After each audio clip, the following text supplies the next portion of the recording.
Hello everyone. I have today started up this channel to speak to everyone regarding multiple sclerosis, and I'm doing it as much for myself as I am for other people. I'm doing it for myself in the sense of a blog / diary type thing, so I can see my progression over time.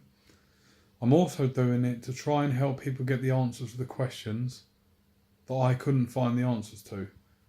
Through YouTube and through Google and everything.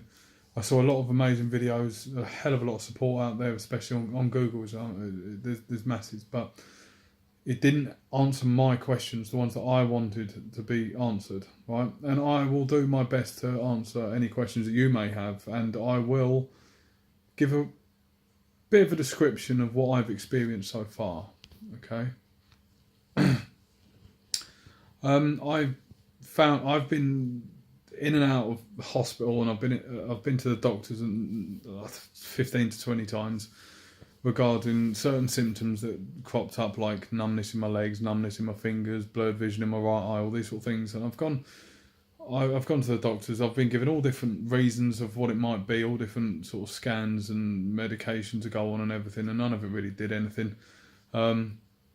It's kind of thrown about the place a bit, do you know what I mean? No one was really going, we need to diagnose what's wrong with you. No one really did that until a week ago, when I got the help that I needed drastically after I basically went down to A&E and put on a bit of pressure. I wasn't horrible to anyone. I wasn't shouting and screaming all this, that and the other, because there is people in that hospital significantly worse than I am. There's people in the hospital dying. I'm not dying, I just can't walk. And it's uncomfortable to stand up. I mean, at the moment I'm in a wheelchair. I picked my wheelchair up about 5-6 weeks ago. Bizarre experience, but I'll come back to that. And since then, all of my suspicions of multiple sclerosis have turned into fact. If you get what I mean. I've been diagnosed with it now, so I've got some relief. Some part of it is relief, and some part of it is nerves, kind of. I don't know. I'm learning. Do you know what I mean? And all I'm going to do with you guys is speak to you in a very honest way about what I have experienced. I'm not speaking about facts. I'm not speaking about opinions of people. I'm not going to do anything other than explain the facts of what I have been and am going through. That's it. And all like the treatment that you have to have and stuff like that I've had, yeah, and how it feels and what it entails and all that sort of thing, okay? Like I said before, I'm doing it as much for me as I am for you, but if there's absolutely anything that I could help you with or answer, by all means drop me a message and I will get back to you. If you've got any of your stories, by all means, I would like to see them as well, because I've looked through quite a lot on YouTube, but if you've got anything, by all means throw it my way, because I would like to see it. But let me get started. Right. Like I said before, I've been thrown around the place a lot, and it's been going on for about 6-7 months. Obviously that's not good. I don't like the fact that happened, but it did. But I finally got an answer, okay? I finally have what I always knew, kind of. I always knew it was this. I knew it was multiple sclerosis, but I didn't have the facts. I didn't have the proof. But now I do, so it's a good thing. Right. I was a bus driver 3 months ago, okay? Normal life. My left leg started going bad probably about 4 months ago, but I was just getting on with life. Do you know what I mean? And I just sort of carried on, just went to work. I was walking a bit funny, and one day I went into work to go and collect my duty card and go and get my bus. And the new general manager, really, really nice guy, saw me walking in and he thought I was drunk, right? And he asked to speak to me because he thought I was walking in drunk. I wasn't, obviously. And he asked to have a chat with me. So I went into his office and had a little talk with him. And he basically said to me, do I feel like I would be able to drive a bus? And I said, absolutely. I could drive a bus. It was my left leg at this point that was causing me the problem. My right one was absolutely fine. Okay. But he said, could you deal with the situation if it occurred? Sort of like, if there was a crash, could I get the little passengers off safely? Or if there's a fire, could I do the same? Could I deal with situations? And he said he did. I said no, and he said, yeah, I didn't think you could. So I ended up being medically released, and then I ended up obviously losing my job later on when it started getting a bit more serious. But I've always got a guaranteed job if I can ever go back to it. We'll see. I can't really say whether that'll happen or not, but it's nice to have. Do you know what I mean? Because I like to earn my money. I don't really want benefits, but let's face it, I've been put in a situation that I have no choice. Do you know what I mean? It's one of them things. But after I finished work, after I stopped working, it got worse. It started being in my left leg, and it kind of went up my thigh, and then it started going down my right leg, up to just above my stomach, just about there underneath my chest, and down my left hand, down my left arm from my elbow down to the end of my fingers. Now, from the elbow, it's quite weak. There's not much tingling or weakness there. It's not right. Do you know what I mean? But by the end of my fingers, it's ridiculous. You couldn't touch sandpaper and then touch a puppy and know the difference. It's tingling no matter what you do. It doesn't make absolutely any difference. And it just gradually got worse over this time. Like I said, doctors and hospital, going into A&E and everything. Last week I went to the doctors, and I went in there and they knew I needed to be seen because I had some problems. I had the manager of A&E sort everything out. Had a lot of help from my partner's mother to get the manager of the A&E to come over and see me, and he got me admitted into hospital because he could see how bad I've got, because I was, like I said, walking 3 months ago, not well, but walking. I was walking perfectly 5 months ago, no problem, one foot in front of the other like you do, nothing, no different. He got me admitted into the hospital where I've had a number of tests. I've had stupid amount of blood tests, crazy amount of blood tests, which I don't bother. I don't care about blood tests. I really don't. They're just something. It's a bit annoying having so many, but that's about it. It's not a big deal to me. I mean, I'm covered in tattoos. I've got piercings and everything. I don't really. Needles are not a thing to me. That wasn't great, but whatever, right? And then I had to have an MRI scan 3 days ago. I had an MRI scan. Now, for you with claustrophobia, you will not like that. Okay? I've said I'm going to be honest, and I am going to be honest, but I'm only going to be honest with what I've experienced, okay? If you've got claustrophobia, I can imagine, personally, just imagine, because I don't have it, right? I can imagine that would be absolute hell. Okay? You're in a very tight space. You're in there for roughly 20 minutes to half an hour. And all you can hear is this weird noise. They give you headphones to try and block out, and they put on like a radio station or something to try and block out the noise of the MRI scanner. But it's loud. So you the headphones they help kind of, but they don't really do anything. You can still hear the loud noise of the MRI scanner. It's a thing, but like I said, don't suffer with it. So I got in there, I lay there, listened to some what I class as rubbish music, and then I got out. And that was that done, which is brilliant, absolutely brilliant, because they were telling me originally that I'd have to wait 6 months, 6 months to have my MRI scan. And by going to A&E and putting on a bit of pressure, I had it in 3 days.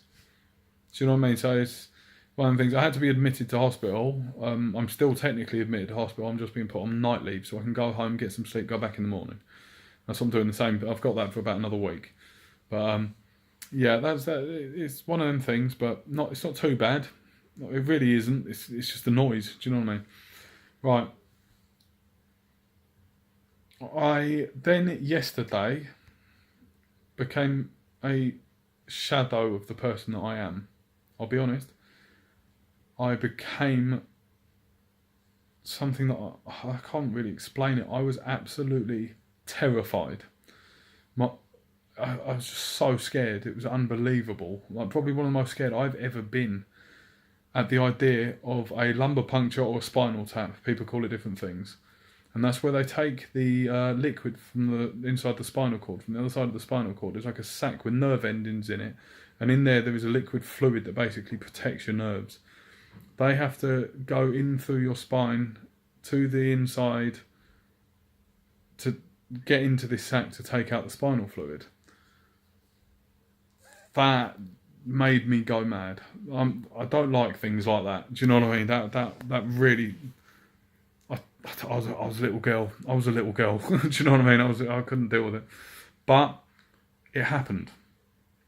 I did get some sedative thing put into my cannula in my arm, but I did it. It was what it was, and I will say, was not as bad as I thought it was going to be. But I will say,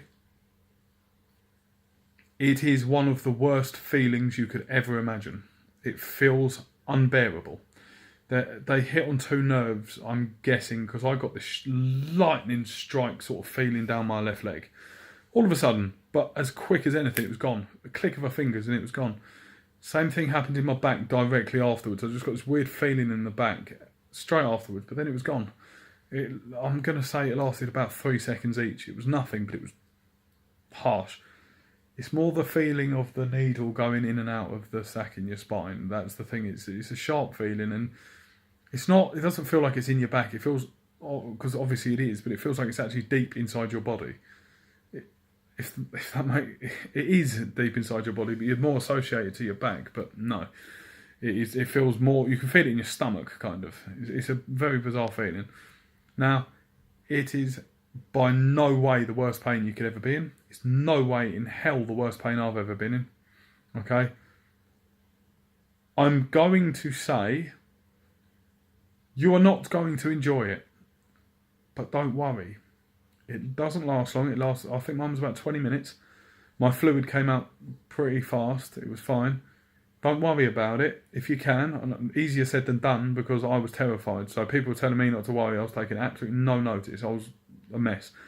But don't worry. It's not as bad as some people say, but that's once again my experience. Your experience can be completely different. Right? The other thing is, you can get a thing afterwards called a spinal headache. I believe it's basically a way of describing it. I don't know if that's the technical term, but that's the way of describing it. Where basically if you sit up or stand up afterwards, you can get an excruciating pain in your head. And that can be the worst migraine / headache you've ever had in your life. So that I would definitely have no opinion. I didn't get anything like that. I literally lay down for half an hour afterwards because I was worried about getting it. And then sat up a little bit and sat up a bit more and then sat on the edge of the bed and then stood up within half an hour with no pain whatsoever. I didn't even have any pain in my back, nothing, which I feel very, very relieved about. But other people have had very different situations where they've had that spinal headache for days. From what I've seen on YouTube and stuff, they've had it for quite a long time and it's taken a long time to adjust. But like I said, I was very lucky, okay? Try not to worry too much, okay? I'm only doing it for your own sake. The worst thing to me, yeah, my mind is my worst enemy. A lot of people's minds are their worst enemy. You conjure up things in your mind to make them so bad when they're not as bad. But then sometimes that can be the relief where you've conjured it up to make it the worst thing ever, so when it happens, it's not that bad. Do you get what I mean? I don't know if I did that as well. I'm just going to, little recommendation, you're going to worry about it, but try not to cause yourself too many problems, you know? The diagnosis of multiple sclerosis wasn't really a surprise to me because I already genuinely within myself knew I had it. In my opinion, I knew I had it. I didn't have proof until 2 days ago, but I knew I had it. Do you get what I mean? And I've known I've had it for a little while now, a good couple of weeks, and that's when everyone started telling me it's multiple sclerosis, all this, that and the other. At one point they thought it might have been a vitamin B12 deficiency, but it isn't. Because vitamin B12 deficiency can mimic a lot of multiple sclerosis symptoms. But it wasn't that.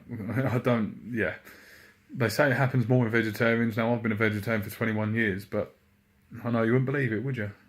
You won't believe it, but yeah, I am.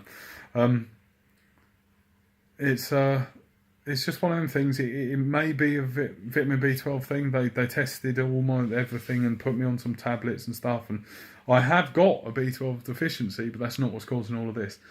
The vitamin B12 deficiency, I'm taking medication for over the next week. Oh, I'm taking medication for an indeterminate amount of time, but this week I've got 4 injections to have 2 days apart. So that's partly why I'm going back to the hospital a lot, if you get what I mean. But yeah, it's a horrible thing to hear. Even though I already in myself knew I had it, hearing someone else tell you it isn't the same. It's kind of not nice, you know. But it's just it's just being given a bad hand in life's game of poker. Do you know what I mean? It's just what it is. There's people out there, like I've said, are significantly worse than me. Okay, like in general, I'm not talking about with MS. I'm talking about people in the hospital, dying, found out they've got cancer, loved ones have died. Yeah, I don't have that to deal with. Do you know what I mean? I'll deal with this all the time soon enough to deal with that. Yeah, simple as, and I'm sure most people would. Okay, remember, mindset is the worst thing. It really is the worst thing. You can't help your mind, but it is the worst thing that can cause you a problem. Okay, right. Today I got a cannula in.